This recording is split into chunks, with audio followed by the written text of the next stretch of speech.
Hi, welcome to Hint Resin for all your resin tips and tricks. Today I'll be making these two flower coasters that have different colours in the back, and I'll show you how I get those to show really nicely.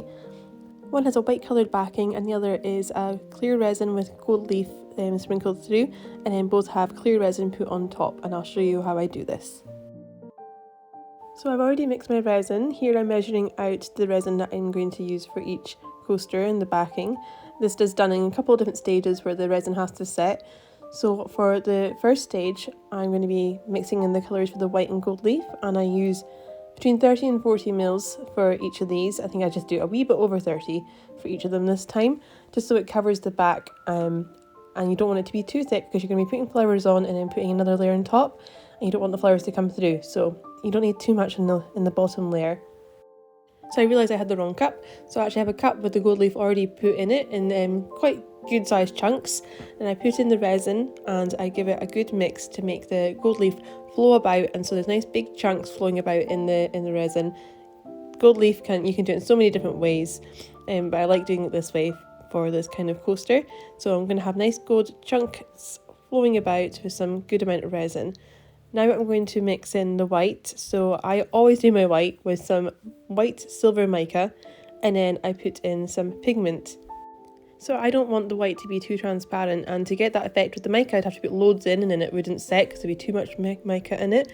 So I just put a little bit of the white pigment paste in, and that really does just shine it out being white, but then it also keeps it being pearlescent from the mica, which I love this mix. So you can mix micas and pigment paste absolutely fine, and they work really, really well together, what I've found.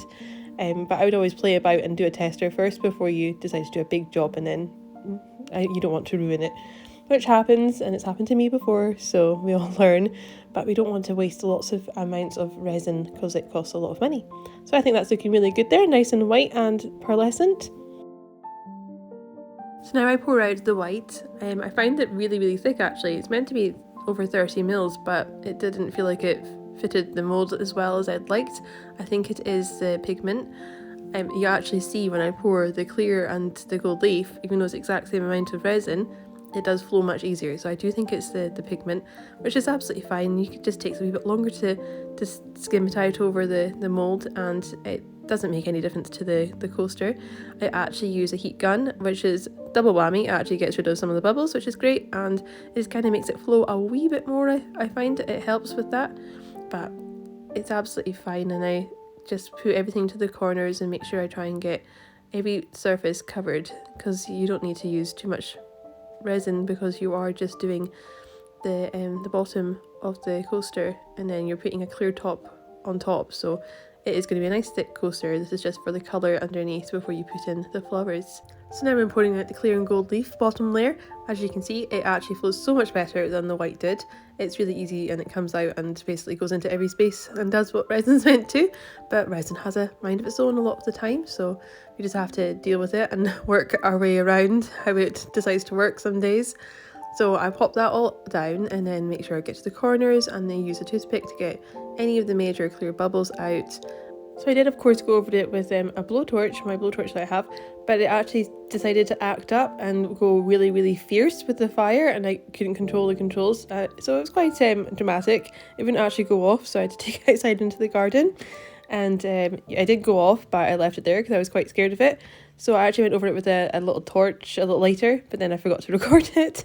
So I did get all the bubbles out with the lighter, and then I let this set for 4 to 5 hours, and then I design my flowers. I use a piece of paper and then I draw around the mould and I design in that. So that's what I do with most of my stuff, and then I have it all sit there ready and waiting until I decide to pop them on to the mould. So now the resin's at a sticky stage, which is perfect for putting the colours on, but you only get one chance, or it'll stick to it and you won't be able to get it back up. So you need to be very, very careful when you're putting it down, and then it'll actually stick onto the mould, which is absolutely brilliant, which is what you want, and so it won't move around when you're putting the top coat on, this is why I do it this way. A lot of people do it lots of different ways. I find putting the flowers into wet resin, especially when you're doing a clear one, it makes the flower kind of disintegrate a wee bit. It doesn't like being wet for a long period of time, flowers. So this is how I did a workaround. I played about quite a lot different ways of doing it, and I always found this was the best. I know a lot of people do it flip, so they do the flowers upside down, so the mould backing is the front, but then you can't see the bubbles. I always found that I did that the first time I did it because that's what other people did, and then I found that you couldn't get the bubbles out that were right in front of the flower. So I didn't like it. I felt like you had less control over the coaster and how it's going to turn out. It's just random if there's no bubble there, or if there is. And with doing it this way, I find that you get so much less bubbles on the underneath. You still get quite a lot, but you can get rid of them, which is the part that I like. You can actually put them out, take them out of underneath, and I'll show you how I do that. And then you can torch them and get rid of them, and hopefully left with bubble free. You're always going to have bubbles, that's with resin, but you can get rid of the biggest ones and it can be as clear as you want it to be. So the flowers I'm using here, not all of them, but some of them I actually flattened myself and dried them out using a big textbook that I had from uni, a couple of big textbooks that I bought last year. I just bought quite a random few. I don't even know what flowers they are, I'm not a gardener, but I just saw them in a gardening centre and was like, oh, that'll be nice and that'll be nice. I know the big long stem there, that's actually mint flowers that came off my mint in the summertime, which was mad, and I thought were absolutely gorgeous, so I grabbed loads of them and dried them out. The one I'm putting down right now, that's a flower that I bought from a garden centre, and did that as well. Same with the blue one next to it, one of the pink ones, and those little white ones as well. So yeah, you can do a mixture. I buy flowers and I try and dry some out as well. Certain flowers are harder to dry than others. I'm trying to do forget-me-nots and I just cannot get a good colour on them. I can't do it very well. So I'm still practicing, but I do it between a mixture of books and you get that drying, what's it called, sand kind of stuff. So yeah, just playing about again and seeing what works best for each flower. I think every flower is different. So this is the next morning. I like to leave the flowers in the resin so they kind of dry with the resin, and I like it to be quite hard. So I do it when it's been, about 12 hours, probably a wee bit less from the day before. So it's completely set, and then I put on my top weather coat of resin. I might actually top coat this on top, so this is just a second layer, and then I want it to be as clear as possible because this is going to show everything, and this is where all the bubbles are going to come out. So I try and make sure I can get over all of the flowers and there's no dips or anything. This is why I kind of go around it sporadically. It's just the way I do it. Everyone's different. Some people put it in the middle and let it flow out, but I like getting to the corners. I find if you push to the corners you get more bubbles, so I like to pour it right in the corner there and let it fill itself. I don't know if it makes any difference, but it does in my head. So I fill it completely up, and then I try and get as many bubbles as I can out of it. So now I'm going to help the bubbles come out from underneath the flowers with using this tool. It's a clay sculpting tool. It's got a silicone tip, which is really nice and gentle. I really lightly touch, if I even do touch the flower at the bottom, and I just try and pull up the bubbles that are there. I only touch the flower when it's right in the middle. See, with these, I'm not even touching the flower. I'm literally just using the resin to pull the bubbles up because it's such a delicate flower. But then I can push in the middle because it's got a wee bit more give to it. You can see all these bubbles coming up, which is really, really good, and I'll get rid of them soon. But I keep on doing that quite a lot because there's so many bubbles, and I go back to it a couple of times. But I keep on pulling them all up so that they're to the surface, so that when I go and torch them, they will all pop. And they sometimes pop when you press them. They're big enough, bubbles pop by themselves. So then I do it again before I even torch it, just to try and get as many bubbles as I can at this point. You can see there a couple of big ones came out and popped in that little daisy, that little pink daisy. So I keep on doing that, and then I go over and torch it, and I want you to see them just disappearing there. Unfortunately the light wasn't very good, so then I go over it quite a lot of times with the torch, but you keep on moving it. This is just a little lighter because my blowtorch broke. So with this, because it's such a smaller flame, I go up and down and side to side to try and get everything. And then I kind of fix the size, make sure that everything's even, take out any hairs that I can see, maybe help a couple more bubbles along, that kind of thing with the toothpick. But I don't touch the bottom of the mould because I don't want to scratch it. I then do the exact same with the other coaster and try and make sure that there's not any bubbles in it, and I get everywhere in all corners.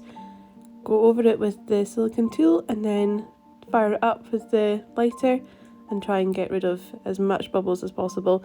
That mint flower is a nightmare because it holds so many bubbles, and I knew there was always going to be bubbles in it. You can't get rid of all of them all the time, so I wasn't too worried. I try and get as many as possible, but it's quite delicate, so I actually think one of the little leaves breaks off a little bit, but this resin keeps it in place, so it's absolutely fine.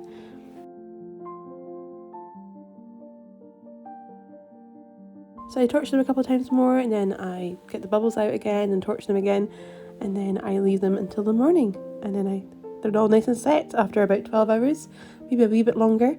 I did notice that there is one big bubble that came to the surface there, just above that pink flower, so a little bit gutted about that. But hey ho, it's actually super clear apart from that.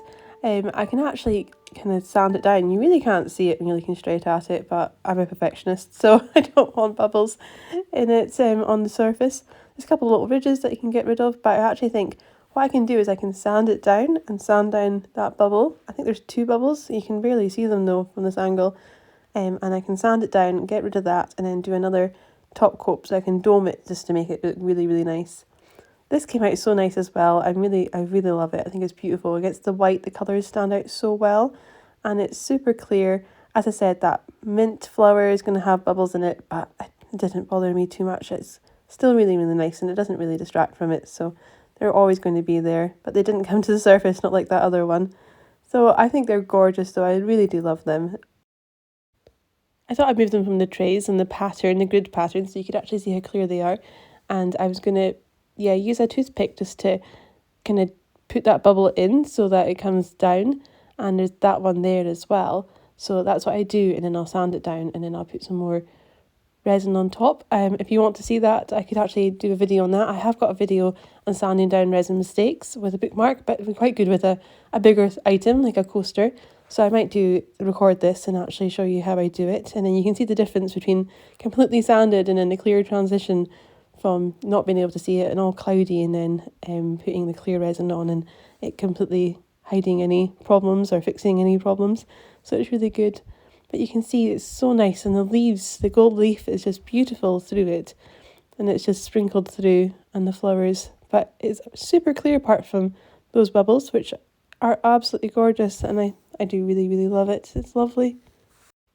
Please let me know if you want to see it getting sanded down. Put a comment down and let me know. I'll do it anyway. I'm sure I will, because it's fun and it's something else to show. And if you like this video, if this helped you at all and you want more, then please subscribe, like, all that jazz, and I will see you again next time. Thanks for watching. Bye!